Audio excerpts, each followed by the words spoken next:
What if I told you that the body holds the key to preventing disease and that germs don't always cause sickness, but rather thrive when the internal environment or your terrain is out of balance? Welcome to the terrain theory, a perspective that shifts the focus from all of the germs to strengthening the resilience of the body itself. In our last video, we explored the successes and shortcomings of germ theory, but today we'll dive more into the terrain theory, its principles, applications, and why it's so important in addressing chronic diseases and maintaining long-term health. In this episode, we'll break it down into three parts: the three key principles of terrain theory, real-world applications of chronic disease prevention, and how it can work alongside modern medicine for a truly holistic approach to your health. First, if you're new to my channel, my name is Dr. Erica Steele. I'm a board-certified naturopathic doctor. I hold 7 degrees in my field, all in the natural healthcare space. I always like to say I went to school so you don't have to. If you're interested in taking full responsibility with your health and you are interested in proactive instead of reactive ways and tools, go ahead and join my community. There's jumpstart guides in there. There's food guides. There's education. There's all kinds of information completely so that you can get on a holistic path. Okay, so now let's jump into the terrain theory. So the terrain theory was championed by Antoine Béchamp, which focused on the body's internal environment. So instead of Louis Pasteur's germ theory, he really focused on the root cause of disease, which is the terrain within the body, meaning our organ functions are inhibited. And this inhibition now allows for disease to take hold. Well, where does this inhibition happen? It happens from a lack of healthy lifestyle factors. So just think of your body almost like a garden. If the soil is healthy, weeds struggle to grow. But if the soil is neglected, lacking nutrients or water, what happens? All kinds of weeds begin to thrive. In the same way, germs thrive when the body's terrain is weak. So if we start to support and build the strength of our body, it won't be as susceptible to opportunistic germs. So let's talk about what the key components are of terrain theory. So nutrition, hydration, what we eat and drink directly affects the terrain of our body. Balancing diets that are rich in whole foods, vitamins, and minerals can help maintain cellular health and well-being. Hydration supports detoxification, circulation, as well as cellular function. And even studies show that diets rich in antioxidants and anti-inflammatory foods reduce the risk of chronic diseases like diabetes and heart disease. When it comes to detoxification practices, terrain theory emphasizes removing toxins from a weakened body that contribute to illness. So environmental toxins, processed foods, and stress are all things that are toxic to the body and overload. So we want to support detoxification practices through proper hydration, which flushes out, sweating from exercise and sauna, liver supporting foods like leafy greens, beets, lemon water, as well as your mental health and well-being. Your emotional and mental health state directly impacts your physical health and well-being. If you're under stress, your vagal nerve, you're in fight or flight response, you're not going to be able to heal, because healing happens in more of your rest and digest, not in your fight or flight responses. Chronic stress weakens the immune system, disrupts hormones, and inflames the body.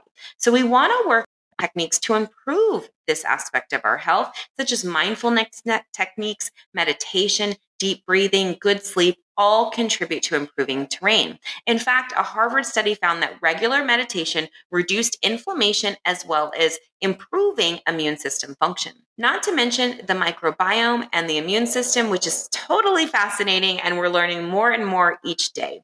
The microbiome, if you're not familiar, is trillions of microbes living in your gut, playing a vital role in not only your immune system, but your gut-brain connection and all sorts of things. Really, that microbiome in your gut has so many natural defenses, helps strengthen your body, and also can become imbalanced, or dysbiosis, which is an imbalance in intestinal flora.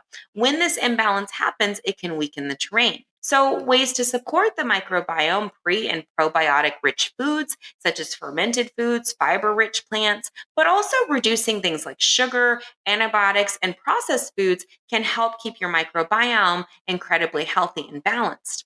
I would also like to say that people oftentimes are exposed to mold and are unaware, and that can create yeast, can create all sorts of messes and bind to heavy metals and all kinds of things within the GI tract. So, even if you don't have any symptoms, definitely go and get checked out by your holistic provider because they can give you insight to things that you may not necessarily have symptoms for, but are things that you're going to want to improve and build before they turn into greater things. So, while germ theory really excels in treating acute infections, terrain theory shines really in preventing chronic diabetes and chronic lifestyle diseases like diabetes. Heart disease is one, and even autoimmune disorders, which are becoming increasingly more of a concern, especially with environmental toxicity. Chronic inflammation, but also chronic stress and lifestyle factors are the root cause of many diseases. But not only that, exposures from things like mold, heavy metal, our food supply, our lifestyle, or in the Western culture is very stress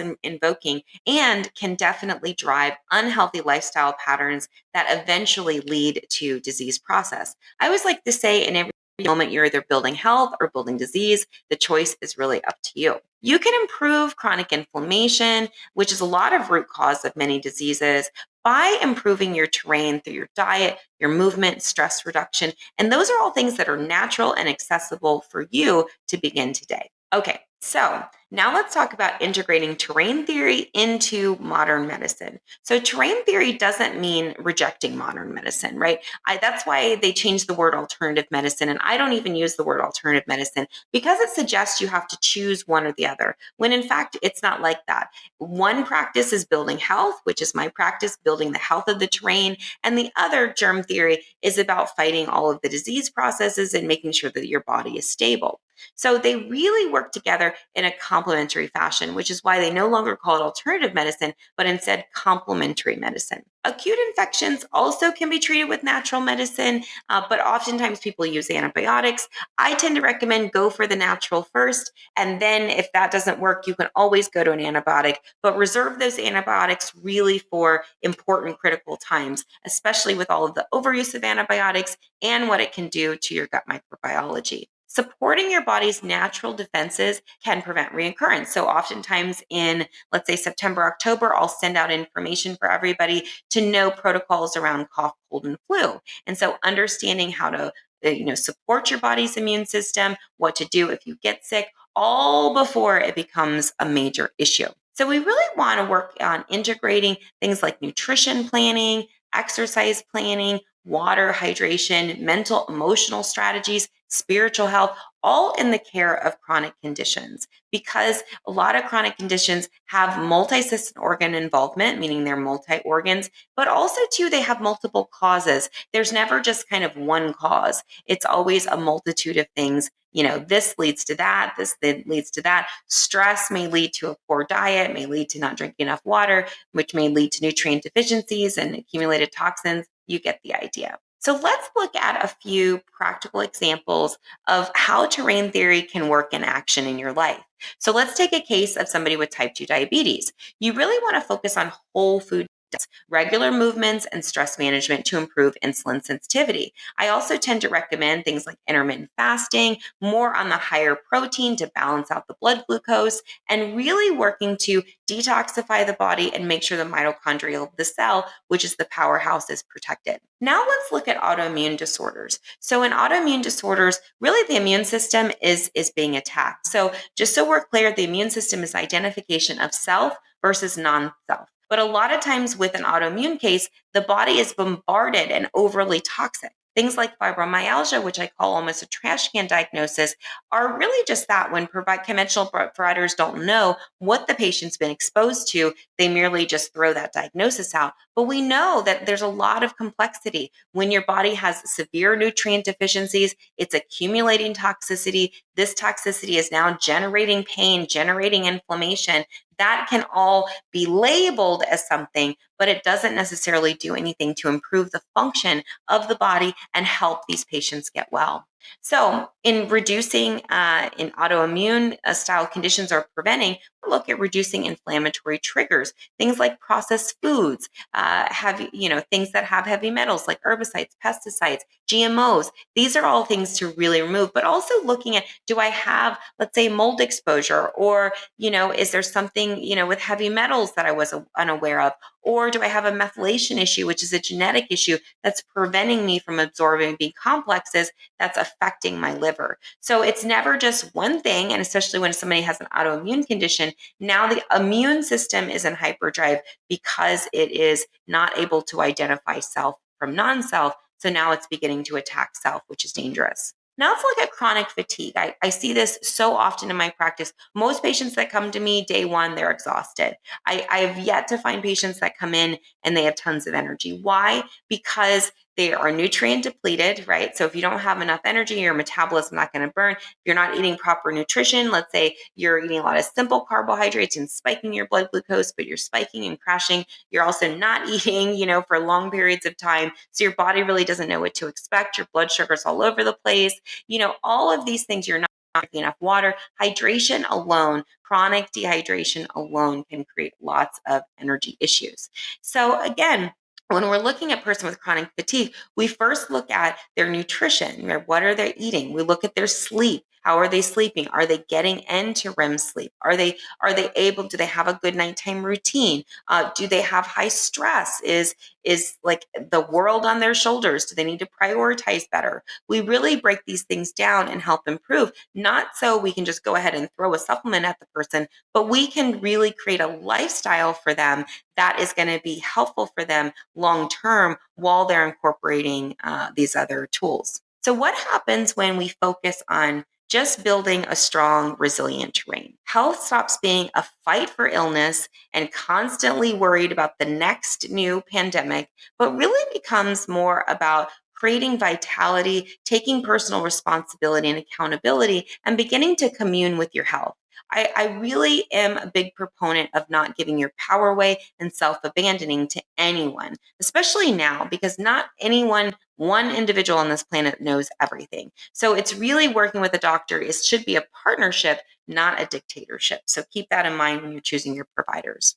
All right. So terrain theory teaches us that health is really an inside job. And by nourishing the body, managing stress, and creating a more balanced terrain, we can prevent disease and support our long term health. It's not a matter of germ theory versus terrain theory. It's really about finding balance. Germ theory treats the external threat, while terrain theory strengthens the body's defenses from within, which is why I became an integrative doctor working with both sides of the aisle, because let's face it, we have a chronic disease issue problem in our country that needs, and it's actually global, it's not even just in the United States, and we really need to have all hands on deck in this fight against chronic disease. In our next video, we'll bridge the gap between germ theory and terrain theory. We'll explore how we integrate both perspectives to tackle modern public health challenges. If this discussion resonated with you, give our video a thumbs up, subscribe for more insight, and leave a comment below. What's your favorite way to strengthen your body's terrain? Through food, stress management, or movement?